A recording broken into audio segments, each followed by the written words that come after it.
Assalamualaikum warahmatullahi wabarakatuh. Kembali lagi di Rapot Ramadan Podcast. Kali ini bersama dengan saya, Dr. Risa Rilanda, akan mengangkat tema kesehatan dengan topik menjaga kesehatan selama berpuasa. Saat ini kita sudah berada di bulan Ramadan, di mana sebagai umat muslim kita melakukan puasa sebagai wujud ketakwaan kita terhadap Allah Subhanahu wa Ta'ala. Di mana puasa itu kita menahan hawa nafsu, haus, dan lapar selama kurang lebih 12 hingga 14 jam. Namun seringkali puasa dijadikan suatu alasan untuk bermalas-malasan, berlemas-lemasan, dan tidak produktif dalam melakukan kegiatannya. Sehingga PT Armina Reka Perdana berinisiatif untuk mengangkat topik ini dengan mengundang dokter yang ahli di bidangnya, yaitu Dr. Putri Sakti Dwi Permanasari, Master Gizi, spesialis gizi klinik Aifoka, di mana dokter ini adalah lulusan Universitas Indonesia dengan IPK cum laude yaitu 3,8. Kita sapa yuk dokternya. Assalamualaikum Dokter Putri. Waalaikumsalam dok. Apa kabar dok? Alhamdulillah baik. Dokter apa kabar? Alhamdulillah baik. Alhamdulillah. Terima kasih sebelumnya dokter udah mau hadir di Rapot episode kali ini, karena suatu kebanggaan buat kita bisa mengundang dokter dan diterima untuk mengangkat topik ini dok. Ya. Sebelum kita mulai bincang-bincang atau pertanyaan-pertanyaan yang udah banyak banget ada, gimana kalau kita main games dulu dok? Wah boleh, seru banget tuh. Boleh, oke. Ya. Games ini adalah games mitos dan fakta, di mana banyak sekali mitos dan fakta yang beredar di masyarakat mengenai puasa dan kesehatan. Kita mulai yuk dok dengan pertanyaan pertama, yaitu, di sini ada dua tools. Itu fakta dan mitos. Kalau menurut dokter itu fakta, dokter boleh angkat faktanya dan bisa dijelaskan secara singkat saja dok. Kalau misalnya merasa itu mitos, angkat tools mitosnya dan jelaskan secara singkat. Oke dok. Baik. Untuk pertanyaan pertama, mitos atau fakta? Buka puasa pakai minum yang dingin bisa bikin tubuh lebih segar. Oke, itu adalah mitos ya. Nah, kenapa mitos dok? Karena sebetulnya kita kan kondisi puasa itu 14 jam ya. Tentunya pencernaan kita itu membutuhkan adaptasi dulu dok. Kalau kita memberikan langsung air dingin, sebenarnya itu akan memicu gangguan di pencernaan kita. Jadi justru yang bagus itu adalah air yang suhu ruangan atau suhu air hangat. Jadi tujuannya biar pencernaan kita bagus dulu. Setelah kita iftar boleh, baru kita misalkan nih lagi pengen es kolak atau apa gitu ya, yang dingin-dingin boleh. Tetapi kalau kita membicarakan tentang kesegaran tubuh, itu sebenarnya cairan apapun akan membantu. Karena kita akan mendapatkan satu air mengatasi dehidrasi. Kemudian juga akan ada vitamin mineral, elektrolit yang pastinya akan membuat kita lebih segar ya. Tapi tadi kalau hubungannya dengan suhu itu adalah mitos. Oke. Terjawab adalah sudah. Mitos.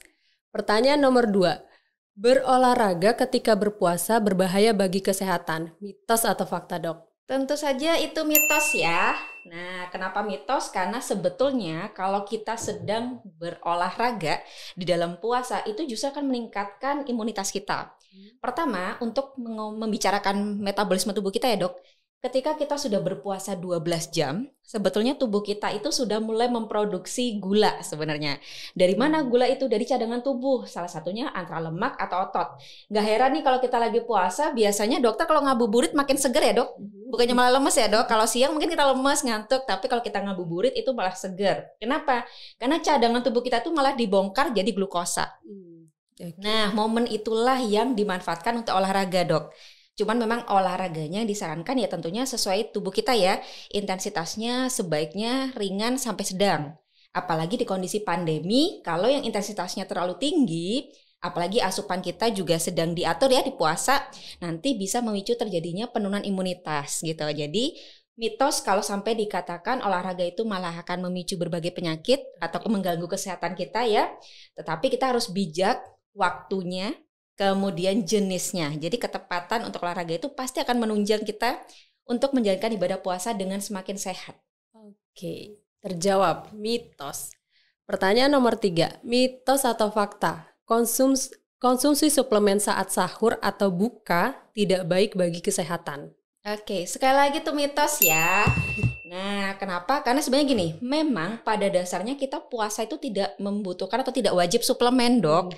Tetapi memang apabila pada beberapa kondisi ya, ada orang-orang yang dia mungkin picky nih. Dia kurang suka sayur, kurang suka buah, jadi mungkin makanannya kurang optimal di bulan puasa, boleh dipertimbangkan untuk mengonsumsi suplementasi. Tetapi bukan berarti itu jadi wajib ya, Dok. Gitu. Tapi kalau yang membahayakan kesehatan tentunya tidak.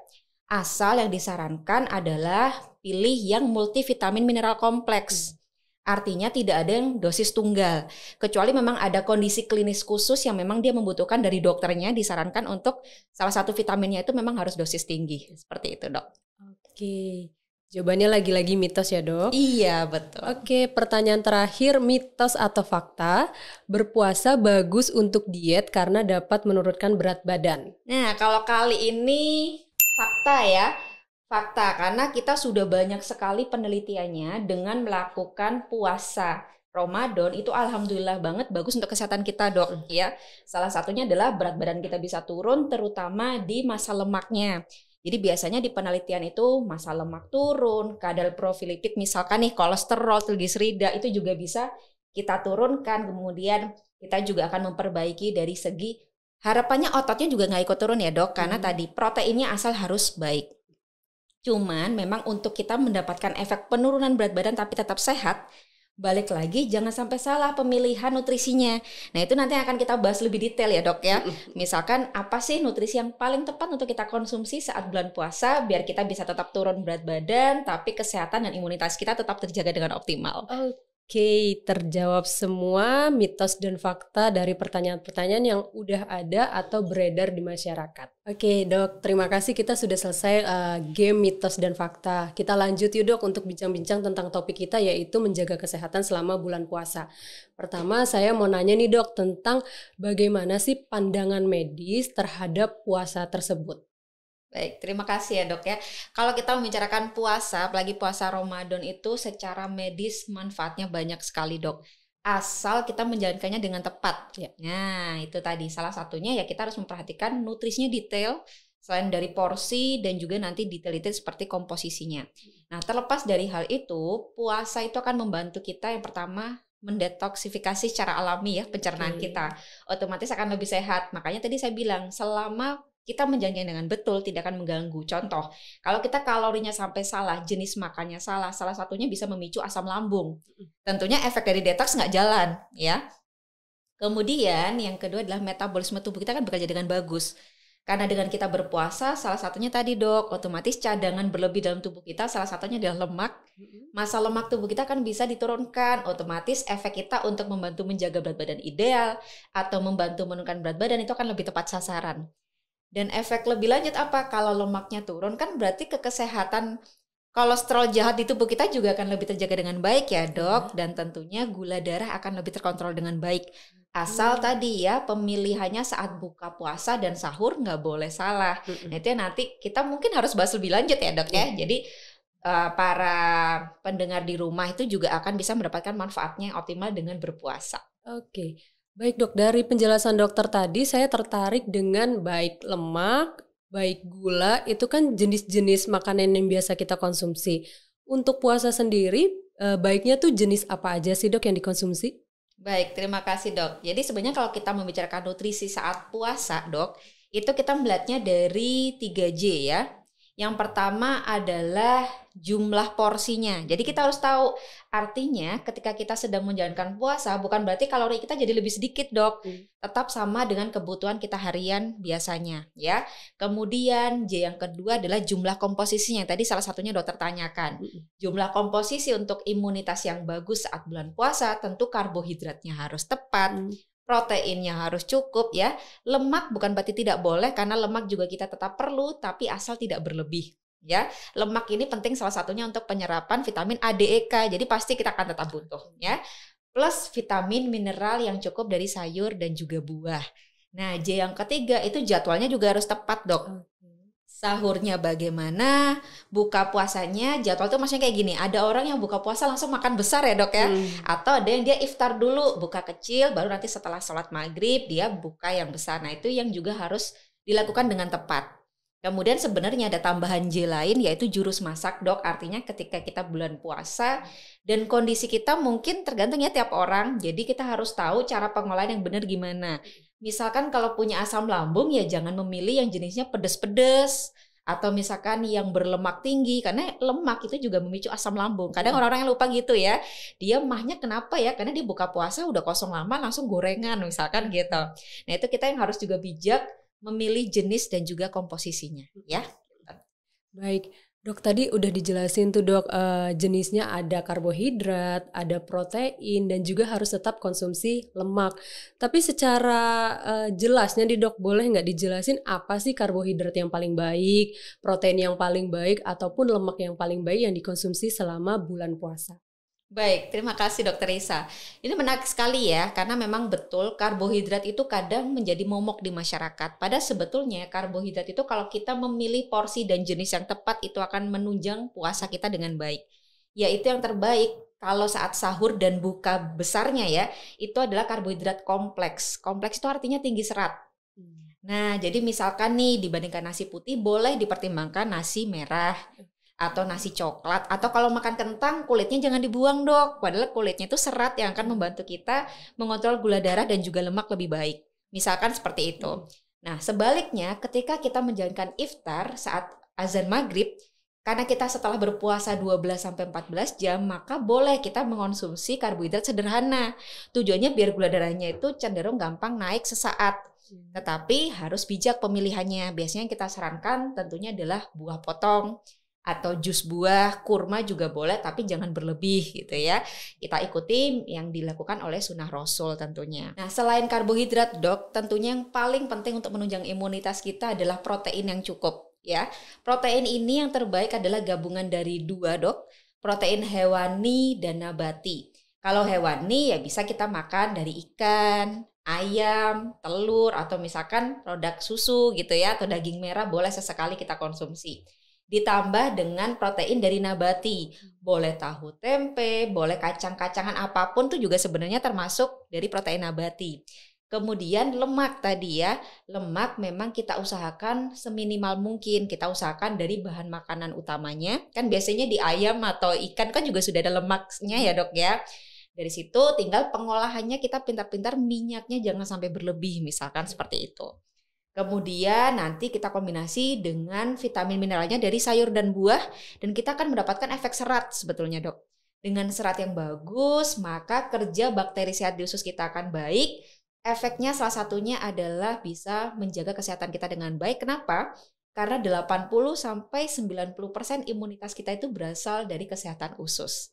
Gitu Dok. Oke, penjelasannya sudah luar biasa sekali Dok mengenai jenisnya dari karbohidrat, protein, dan lemaknya. Dari tadi 4J itu ada salah satunya yaitu jadwal. Ini lebih mungkin ke arah buka puasa, sahur, dan snack. Biasanya snack ini dikonsumsi setelah kita sholat taraweh. Mungkin bisa dijelasin nggak sih Dok, jadwalnya itu baiknya misalnya buka puasa itu lebih banyak mengkonsumsi yang seperti apa jenisnya, atau ketika sahur lebih baik mengkonsumsi yang seperti apa? Bagaimana Dok? Baik, terima kasih Dokter Risa. Jadi memang jadwal ini penting sekali ya. Yang pertama tentu untuk sahur. Sahur itu jangan terlalu mepet dengan imsak sebetulnya. Karena kita membutuhkan waktu untuk mengatur cairan dan juga asupan kita ya. Karena harapannya kalau memang kita setelah sahur itu memang kita ada jeda, boleh dipertimbangkan untuk konsumsi buah tambahan di sebelum imsak. Tapi kalau memang terlalu mepet kan nggak memungkinkan ya Dok gitu. Dan jenisnya tetap tadi harus komplit ya, mulai karbohidrat, protein, sampai vitamin mineralnya. Kemudian jadwal selanjutnya itu adalah iftar Dok. Nah ini yang kadang masih banyak kesalahan di masyarakat. Artinya iftar itu bukan berarti kita langsung makan berat. Ya, kita baiknya tadi karena kita setelah berpuasa 14 jam, kita perbaiki dulu nih kadar gula darah kita. Jadi memang yang disarankan dibuka dengan karbohidrat sederhana. Salah satunya boleh kita pertimbangkan kurma. Karena dalam kurma itu kan dia juga ada seratnya ya Dok. Jadi gula darahnya tuh nggak terlalu drastis naiknya. Boleh juga dengan buah potong. Air kelapa juga boleh gitu ya. Tapi ingat disarankan tidak yang suhunya dingin. Kemudian nanti kita setelah itu sholat maghrib. Nah, setelah sholat maghrib boleh nih kalau kita mau mengonsumsi makanan berat. Karena harapannya biar makan berat kita nggak kemalaman, Dok, gitu ya. Jadi sebelum sholat isya dan juga tarawih kita makan berat di situ. Harapannya setelah sholat isya, sholat tarawih kita punya jeda untuk lambung itu kita bisa menambahkan buah potong lagi untuk tambahan snack sebelum tidur gitu, Dok, ya. Baik dok, terima kasih penjelasannya. Tapi dari penjelasan dokter tadi saya agak ambil satu hal, yaitu tentang membuka puasa dengan hal-hal yang manis. Tadi yang disebutkan adalah kurma atau buah potong. Tapi seringkali kita itu buka puasa dengan hal-hal yang lebih manis dari itu. Misalnya es buah ataupun yang lainnya. Bagaimana sih dok baiknya buat kita? Apakah hal tersebut bisa memicu hal yang tidak baik atau malah membuat kita lebih baik, energi kita kembali? Bagaimana dok? Baik, terima kasih, Dok. Jadi memang kita memang butuh, Dok, untuk mengembalikan energi atau kadar gula darah kita, tetapi kita harus bijak juga ya dalam membaginya. Artinya memang yang terbaik, yang paling ideal itu adalah tadi yang saya sebutkan. Kurma, buah potong artinya walaupun manis tapi dia masih dibantu dengan serat sehingga kadar gula darah kita lebih terkontrol. Tetapi wajar ya, manusiawi kalau kita sesekali pengen misalkan es kolak gitu ya. Tapi yang bijak artinya adalah porsinya jangan semangkuk besar. Coba mulai mangkoknya diperkecil, kuahnya jangan terlalu banyak misalkan gitu. Nah, itu akan cukup membantu. Atau misalkan santannya dibuat sedikit lebih encer, jadi membantu kita juga biar lemaknya tidak berlebihan gitu. Tapi memang tidak dianjurkan untuk rutin ya, Dok. Artinya setiap hari minum yang manis-manis gitu.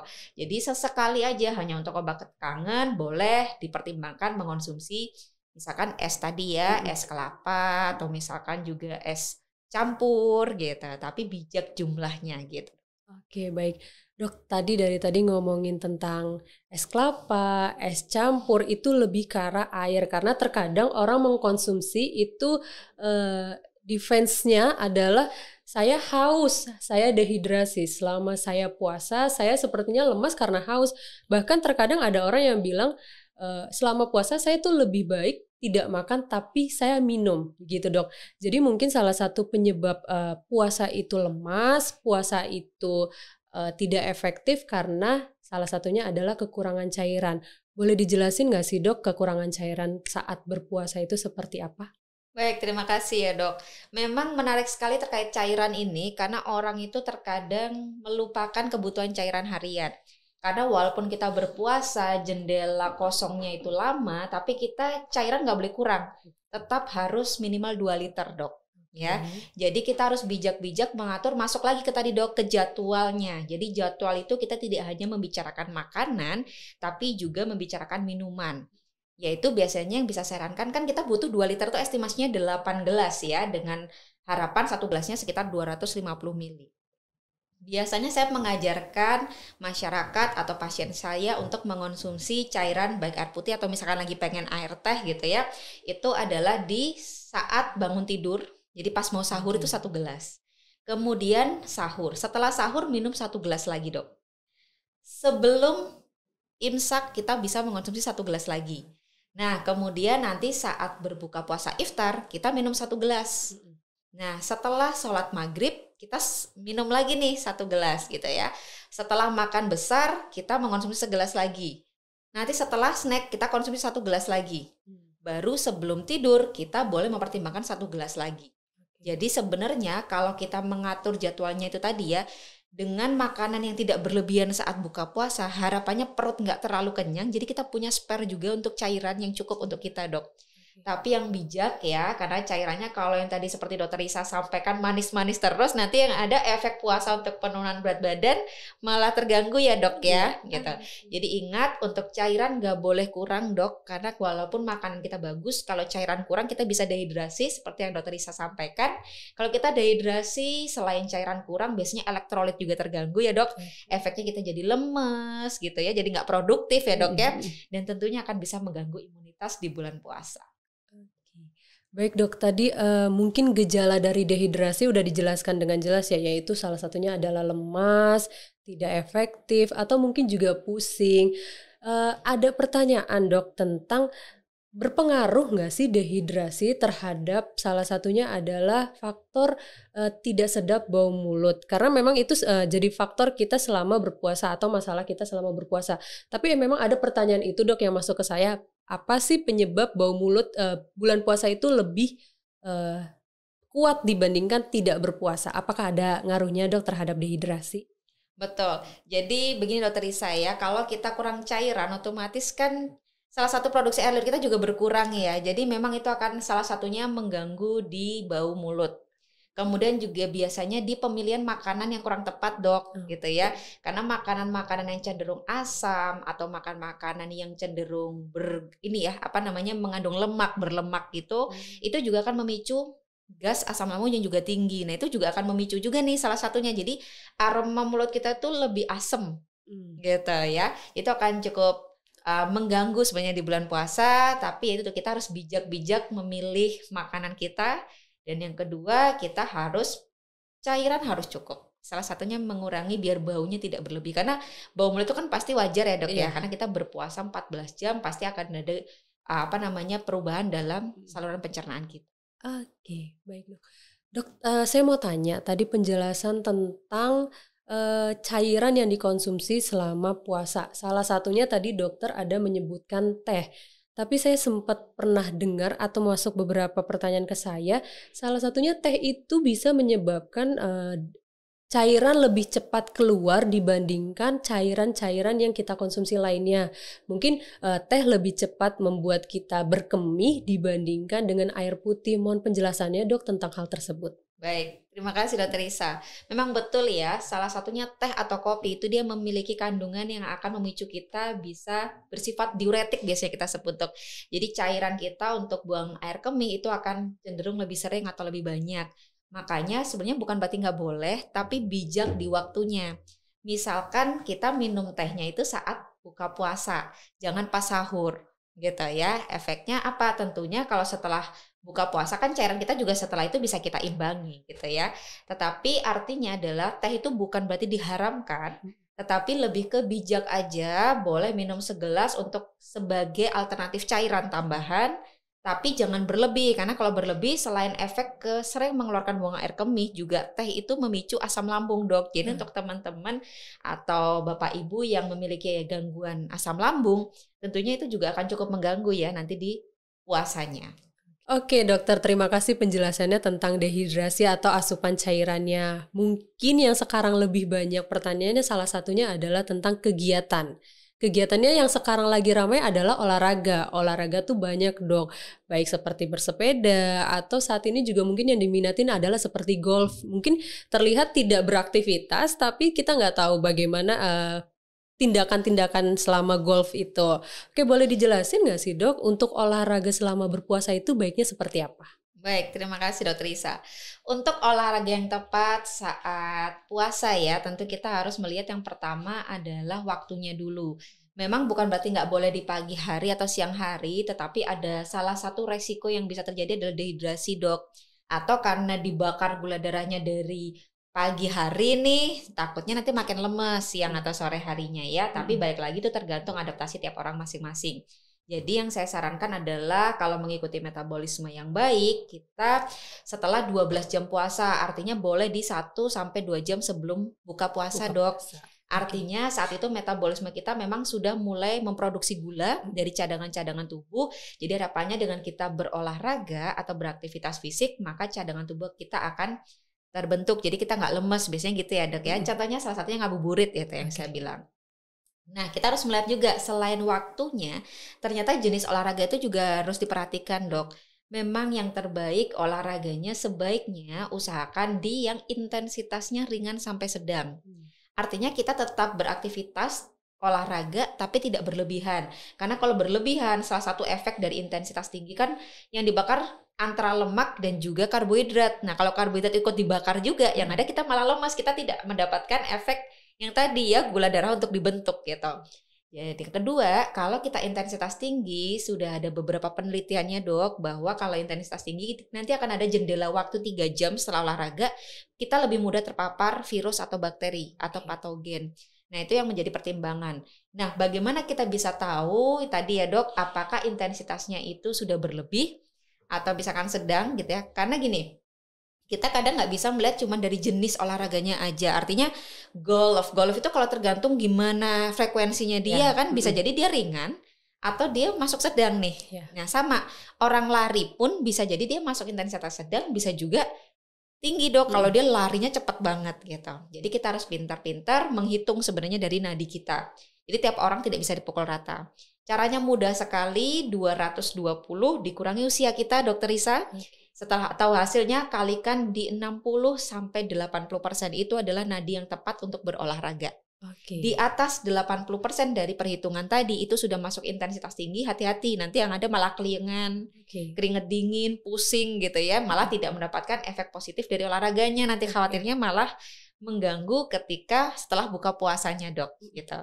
Kemudian gimana? Kadang ada pertanyaan nih dok dari pasien atau mungkin dari sekitar ya, kalau olahraga setelah tarawih gimana, kan ada yang seperti itu ya dok. Bukan berarti tidak boleh dok, tetapi di beberapa orang yang memang tipikalnya sulit tidur atau ada gangguan insomnia, sebenarnya kurang dianjurkan karena biasanya itu akan membuat efek jadi kita lebih segar karena oksigennya tinggi ya, adrenalinnya tinggi, kita malah jadinya efek kesehatan dapat tapi tidurnya kurang. Padahal tidur yang cukup itu juga mempengaruhi kita untuk optimalitas dari puasa dan imunitas gitu dok. Baik, tadi saya tertarik dengan intensitas ringan, sedang, dan tinggi. Mungkin ada beberapa orang sering melakukan yang olahraga intensitas tinggi dan saat berpuasa rasanya sulit untuk melepas hal tersebut. Diperbolehkan nggak sih dok seandainya dia tetap melakukan hal tersebut tapi mungkin dalam jeda waktu yang panjang, misalnya seminggu hanya 1 kali atau seminggu 2-3 kali, atau bagaimana dok baiknya? Baik, terima kasih dok. Jadi memang kalau kita membicarakan yang paling ideal dan disarankan oleh Badan Kesehatan Dunia WHO ya, itu memang yang intensitasnya kan sedang. Tapi kalau memang dia sudah terbiasa, artinya tubuhnya kan sudah beradaptasi ya dok. Boleh dipertimbangkan untuk intensitas tinggi, tapi harus tahu kapasitas tubuhnya bagaimana dok. Kalau memang tidak mampu ya jangan dipaksakan. Ya, dan yang paling diperhatikan adalah karena dalam intensitas tinggi itu sebenarnya kita ada jendela waktu yang mudah terpapar baik virus, bakteri, atau jamur, atau apapun ya dok. Artinya ya kita olahraga jangan di tempat-tempat yang memungkinkan kita untuk terpapar. Jadi boleh misalkan olahraganya di rumah, misalkan punya alat treadmill gitu ya, atau punya sepeda statis tapi dia kecepatannya diatur sampai di tadi nadinya di atas 80% dari perhitungan. Nah itu boleh untuk dipertimbangkan. Tapi balik lagi saya ingatkan untuk mengetahui alarm tubuh kita. Jadi kalau tubuh kita makin lemes, keliengan ya jangan dipaksakan. Untuk selama puasa lakukan di intensitas sedang gitu dok. Baik dok, dari penjelasan tadi sebenarnya berlaku nggak sih dok untuk orang dengan aktivitasnya yang ringan, sedang, berat, atau teori ini tuh berlaku untuk semuanya? Atau misalnya yang intensitas ringan ini hanya boleh dilakukan yang aktivitasnya berat?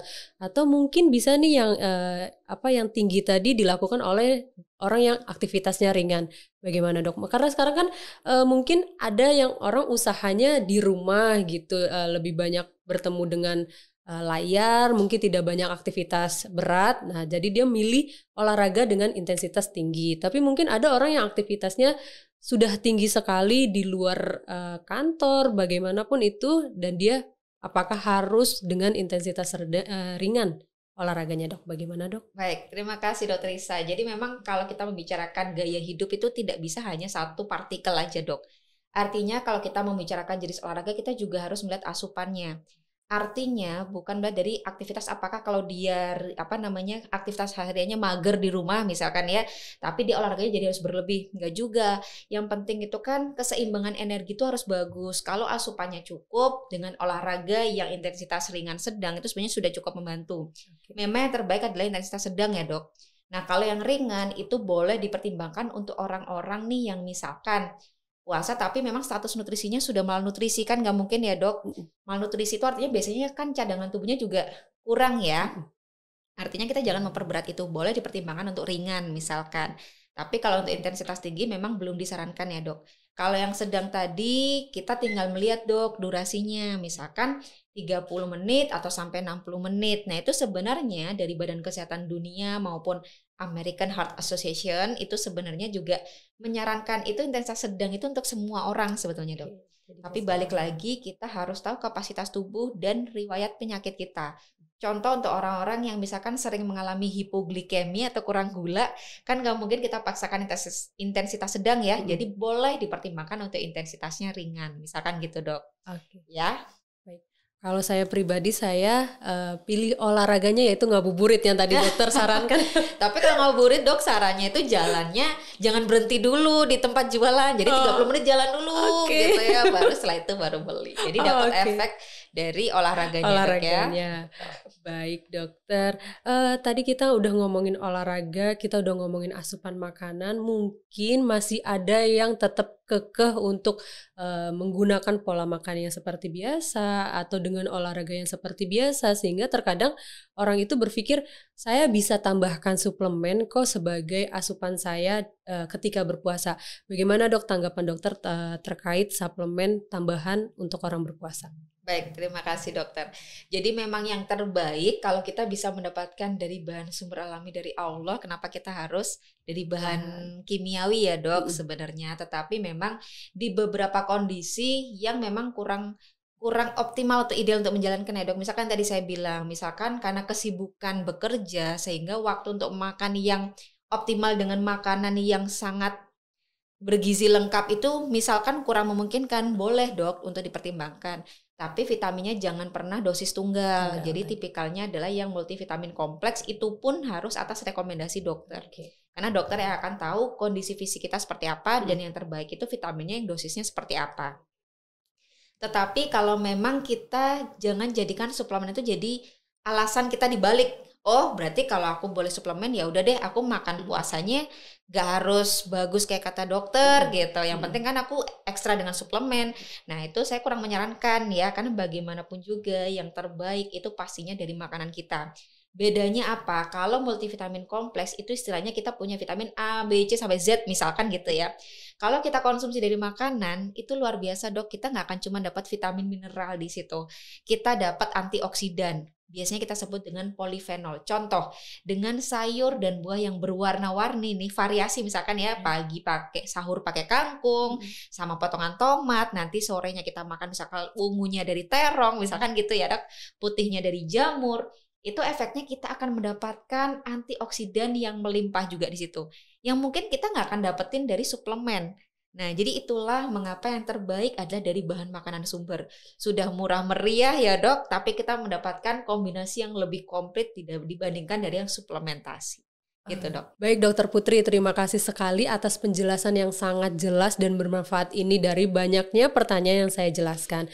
Namun ada pertanyaan lagi nih dok dari teman-teman Armina Reka dari sosial media kita, yaitu pertama tentang Assalamualaikum dokter, bagaimana menjaga supaya mah saya tidak kumat pada bulan puasa? Baik, terima kasih dokter. Waalaikumsalam ya.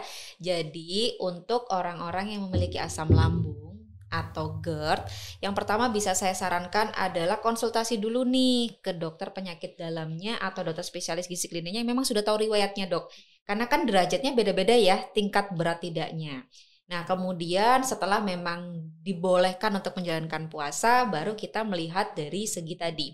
Makanannya porsinya nggak boleh kurang dok ya, bagaimanapun juga kalau sampai kurang kan nanti akan mengganggu di produksi asam lambungnya jadi tinggi. Kemudian yang kedua, komposisinya juga harus tepat. Artinya kalau komposisi yang tepat itu, kita kan karbohidratnya nggak boleh salah tadi ya dok, karbohidratnya yang kompleks untuk orang-orang yang punya asam lambung. Jadi kalau punya asam lambung jangan yang tipikalnya karbohidrat sederhana. Kenapa? Karena kalau karbohidrat sederhana itu dok seratnya kurang. Serat yang kurang otomatis dia akan lebih cepat meninggalkan lambung kita. Lambung kita lebih gampang kosong sehingga asam lambung akan dipicu jadi tinggi dan memicu berbagai gejala tadi ya. Kemudian dari segi protein juga harus baik tapi pengolahannya nggak boleh salah. Misalkan semua digoreng atau dibuat bersantan. Padahal banyak orang yang lupa bahwa salah satu pemicu asam lambung itu adalah lemak yang terlalu tinggi, Dok. Oke. Kadang yang orang-orang tahu kan kadang cuman ini ya, makanan asam atau pedas, betul. Nah, itu juga kita harus bijak mengolahnya. Kemudian yang ketiga, jadwalnya juga harus tepat tadi ya. Jangan misalkan kan kita lambungnya kosong nih. Jangan sampai ketika kita itu berbuka puasa itu langsung makan yang berat. Justru harusnya ketika kita berbuka puasa itu makanannya adalah dibuat bertahap. Jadi bikin adaptasi dulu dengan iftar yang lebih porsinya lebih kecil, nanti beri jeda dulu dengan sholat maghrib, baru setelah itu kita melanjutkan dengan makan buka puasa. Itu pun jangan berlebihan ya. Jadi kita pintar-pintar mengatur di situ. Kemudian kita juga jangan sampai lupa yang perlu kita perhatikan adalah jenis pemilihan makanannya. Artinya makanan-makanan yang bergas tinggi, pemicu gas tinggi, misalkan nih brokoli, kembang kol, kubis ya, itu bisa jadi di beberapa orang dia sensitif, atau ubi jalar. Nah itu bukan berarti nggak boleh sebetulnya, tapi kalau memang tidak tahan ya jangan dipaksakan dikonsumsi di saat sahur, pindahkan di makan brokoli atau dan sekitarnya tadi itu di saat buka puasa misalkan gitu, Dok. Okay. Plus tadi ya pedas, asam sama berlemak sebaiknya dibatasin dulu atau kalau bisa memang dihindari. Dan setelah makan sebelum mau tidur berikan jeda dulu turun. Ya, apalagi orang-orang yang GERD yang katup lambungnya itu mengalami gangguan ya, Dok ya. Nah, itu kalau kita habis makan berat langsung tidur, dia akan gampang naik. Nah, itu berbahaya juga ya. Baik, Dok. Artinya pertanyaan dari teman Armina Reka oleh Lastri 2149 harusnya sudah terjawab. Jadi tidak ada lagi masalah pada gangguan MAS ketika berpuasa. Selanjutnya pertanyaan dari teman Armina Reka yaitu Mutaki dan Damki, yaitu Dok, saya punya penyakit lambung, tapi saya sudah edik dengan kopi. Bagaimana saya menghadapi bulan puasa, Dok? Baik, terima kasih. Terima kasih untuk Mas Putaki dan Danki tadi ya. Nah, kalau memang mempunyai asam lambung, memang harus bijak. Karena semua yang mengandung kafein, gak cuma kopi sebetulnya ya. Kopi, teh, coklat, atau minuman-minuman soda, minuman berenergi, itu juga bisa memicu asam lambung meningkat. Nah, kalau memang udah kecanduan sama kopi nih, Dok, yang bisa saya sarankan adalah yang pasti konsumsinya setelah buka puasa. Setelah buka puasa yang makan berat sehingga lambung kita tuh nggak kosong-kosong banget ya. Kemudian kalau memang sudah meminum kopi ya jangan dikombinasi dengan makanan yang asam atau pedas juga pas bukanya ya, Dok. Otomatis itu akan mengacaukan asam lambungnya nanti gitu. Kemudian juga kalau kita mengonsumsi kopi boleh nih dipertimbangkan untuk Mas Mutaki dan Ki ya. Itu pilihlah yang decaffeinated. Jadi yang sudah Dok disaring. Jadi kafeinnya kadarnya itu lebih rendah dibandingkan secara umum. Plus pilihnya jangan yang misalkan espresso gitu ya yang memang lebih asam. Jadi kita pintar-pintar memilih jenisnya aja. Dan jangan berlebih. Jadi misalkan selama bulan puasa ya udah segelas aja cukup. Jangan sampai bergelas-gelas karena saking sukanya gitu ya, Dok. Baik, Dok, tadi kan kalau kopi itu dikonsumsinya ketika buka, tapi ada beberapa tuh yang biasanya saya mau minumnya pas sahur karena menurut saya kopi itu lebih membuat tubuh saya segar. Itu bagaimana, Dok, tanggapannya? Baik, sebenarnya kembali lagi ke adaptasi orang tersebut, Dok. Kalau memang dia punya asam lambung ya tentunya tidak disarankan. Nanti itu akan mengganggu proses selama dia perutnya kosong 14 jam. Mungkin bisa jadi nggak akan muncul dalam hari pertama. Mungkin setelah beberapa hari dia melakukan pola seperti itu, lama-lama asam lambungnya akan parah dan itu justru akan mengganggu kesehatan tentunya. Tetapi kalau memang secara asam lambung dia normal, kemudian adaptasi mengonsumsi kopi dia tidak ada keluhan apa-apa saat puasa, ya tentunya ya boleh-boleh saja. Tapi bijak jumlahnya sama jenisnya saya sarankan jangan yang asam. Kan kopi ada yang asam ada yang tidak ya, Dok. Nah itu boleh untuk dipertimbangkan. Tapi jangan lupa juga cairan nggak boleh kurang. Karena tadi yang kita bahas di awal-awal bahwa efek dari kopi atau teh itu kan salah satunya juga mengeluarkan air kemih lebih banyak ya, Dok. Tentunya yang dikhawatirkan kita akan malah membuat tubuh kita jadi dehidrasi tanpa sadar. Baik, Dokter, terima kasih atas semuanya, baik dari gamesnya, baik dari pertanyaannya, menjawab pertanyaannya, dari jawaban terhadap teman-teman Armina Reka. Mungkin untuk closingnya boleh nggak, Dok, kasih kepada jamaah Armina Reka atau teman-teman Armina Reka satu kata dua patah tentang kesehatan dalam berpuasa? Baik, terima kasih dok. Kalau sepatah dua kata boleh saya bilang terima kasih aja ya dok ya. Nggak, jadi gini, saya mau mengingatkan ke teman-teman dan jemaah Armina Reka bahwa kalau kita mau menjalankan puasa yang tepat dan juga mendapatkan efek imunitas yang baik, terutama di pandemi ya, tahun kedua kita menjalani puasa di tengah pandemi, maka ingat-ingat 4 hal yang bagus untuk meningkatkan imunitas. Yang pasti adalah yang dari tadi kita bahas, nutrisi harus tepat. Ya, kemudian yang kedua, aktivitas fisik tetap harus dilakukan, jangan mager lagi ya. Kemudian yang ketiga adalah kecukupan tidur ya, bukan berarti kalau misalkan kita ini puasa terus jadi tidurnya kurang. Nah itu pintar-pintar diatur karena itu juga akan meningkatkan dari imunitas kita. Dan yang keempat, ini yang sering kita terlupakan dok, cara berpikir yang positif. Kurangi stres, kurangi panik, kurangi berita-berita yang gak bermanfaat. Jadi kalau kita sambil menunggu buka puasa, mendingan seolahraga boleh ngaji ya dok ya. Jadi pikir kita lebih positif, lebih damai, otomatis kesehatan kita akan lebih optimal. Itu yang bisa saya sampaikan. Baik, subhanallah sekali atas penjelasannya Dokter Putri. Dokter Putri itu semuanya mencakup, baik dari medisnya, baik dari agamanya, beliau mengajarkan kita untuk lebih baik lagi dalam berpuasa.